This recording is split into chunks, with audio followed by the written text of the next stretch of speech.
Welcome back to Superbly Said, Advanced English Vocabulary and Phrases. And remember, these useful expressions, they actually come from the SpeakDuo lesson.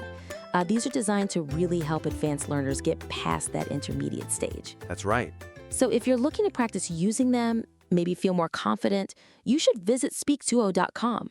You can connect with people on video calls, practice your English speaking. Definitely worth checking out. Okay, let's jump right in. We're looking at phrases around professional growth first. And our first one is the classic, to work your way up. Right, to work your way up. So this means like advancing gradually to a higher position through, effort. Exactly. Through sustained effort. That's the key. And the real value here is the nuance compared to just saying, oh, I got promoted. Ah, okay. If you tell someone you worked your way up, you're signaling this deliberate step-by-step climb, often starting really low down, maybe an intern or entry level. It speaks to dedication. Yeah, it sounds much more earned, maybe, compared to just a quick jump. Does it ever sound a bit, old-fashioned, though? In tech startups, things move so fast. That's a fair point. It can suggest a more traditional path, but the positive spin is on building that solid experience, that credibility. You master each level. Right. Experience and credibility. So, for example, he worked his way up from intern to manager in just 3 years. That stresses both the speed and the dedication. Gotcha. And if you were, say, answering an IELTS question about your career path, You could say, I'd rather work my way up because it builds experience and credibility. It just sounds much stronger, more descriptive than, I want the top job fast. makes sense. Okay. Sticking with work, let's look at competitive, the adjective. Yes, competitive. This describes an environment or even a person where there's rivalry, a strong desire to win or succeed. So what's the difference between being competitive and just being, say, ambitious? They sound similar. But question, ambition is more internal, like your personal drive. Being competitive usually implies you're measuring yourself against others. There's an external rivalry, or you need to outperform people. Ah, so the pressure comes from outside. Exactly. Like if we say, the job market has become very competitive lately. We mean the environment itself forces rivalry. Lots of qualified people want the same jobs. Okay. And how might someone respond to that? Like in an interview? Well, a positive way to frame it could be, yes, a little competition motivates me to perform better. It turns that external rivalry into an internal drive, uses the competitive nature as fuel. Nice reframing. Okay, next phrase, also work-related. To take someone through something. Right, to take someone through something. This means explaining it step by step, carefully. The methodical part is key here, isn't it? It's not just like summarizing or giving a quick overview. Precisely. When you take someone through it, you're committing to being detailed, sequential. It's for things that are maybe a bit complex. So you wouldn't just tell them you'd take them through it. Yeah. Like starting a new project, you might say, okay, let me take you through the whole process before we begin. It sets the expectation for a thorough explanation. Or maybe talking about learning from someone? Perfect example. You could say, my mentor once took me through how to manage client meetings professionally. It shows a deeper level of instruction than just saying, my mentor told me how. Much more depth. Got it. Okay, that wraps up the career-focused ones. Let's shift a bit to personal impact and resolve, starting with to stand out. To stand out, meaning to be noticeable, easily distinguished. But the common mistake is just using it to mean different. Ah, right. So it's more than just being different. Yes, standing out usually implies being distinguished in a positive way, often because of quality or originality. You're not just different, you're remarkably different, and usually for good reasons. That's a really useful distinction for learners. So if you say, her presentation stood out among all the others. You mean it was exceptionally good, memorable, not just, weird or off topic. It had positive distinction. Makes sense. And in something like a job interview? Again, it's about positive traits. You could say confidence and originality usually make someone stand out in a job interview. These things are distinguishing and beneficial. They help you get noticed positively. Okay, building on that idea of impact, to raise awareness. Yes, to raise awareness. This means helping people become more conscious or informed about an issue. And the nuance here is how it differs from, say, lobbying or fundraising, right? Exactly. The focus of raising awareness is purely educational, informational. You want people to simply notice the issue first, like mental health or climate change. Or maybe something local. It's that pre-action step. Precisely. The campaign isn't necessarily asking for money or votes right away.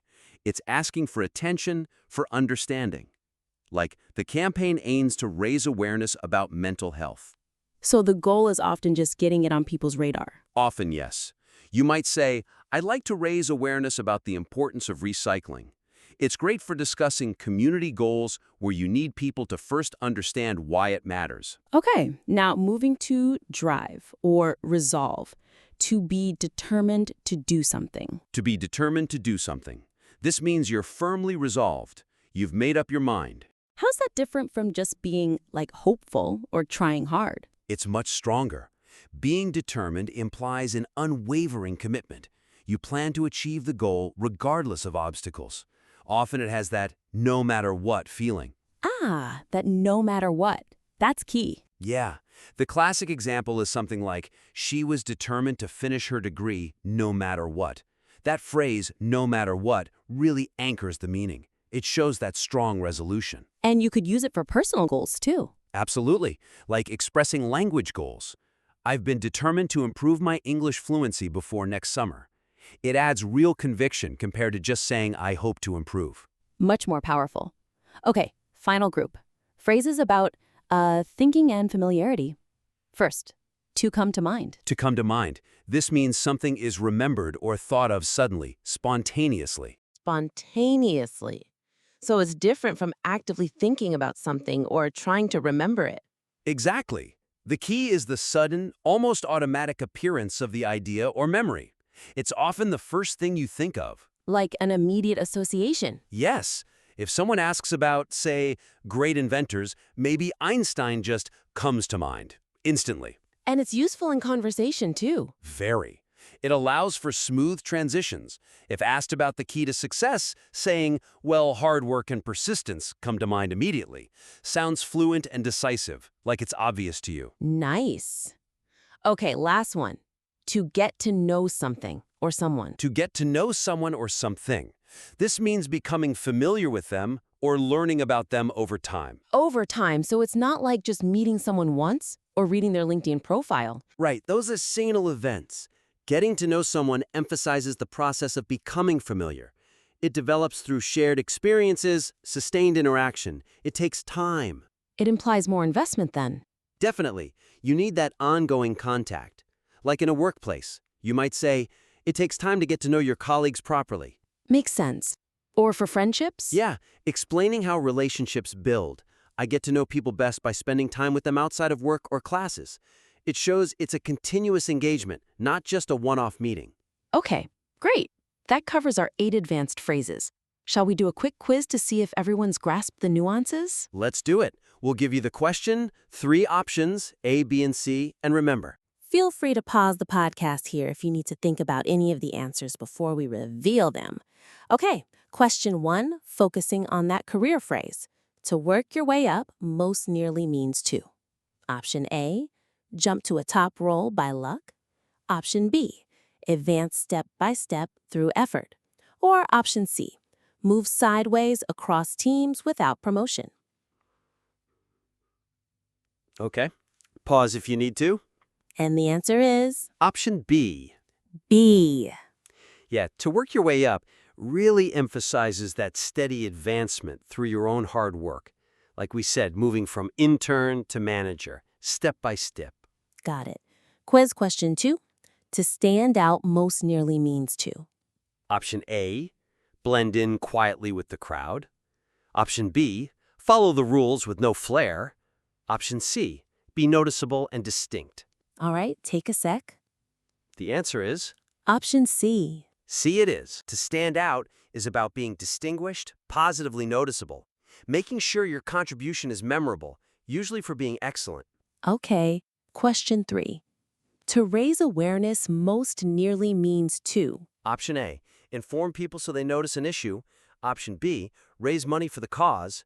Option C, rally supporters to change a law. Pause if needed. And the answer is? A. Option A. Yes. To raise awareness is primarily about that educational part, informing people, making them conscious of something, like the importance of recycling we talked about. Makes sense. Quiz question 4. To come to mind most nearly means to. Option A, be confirmed by research. Option B, occur to you suddenly. Option C, be suggested by someone else. Think about it. The answer is Option B. B, occur suddenly. Exactly.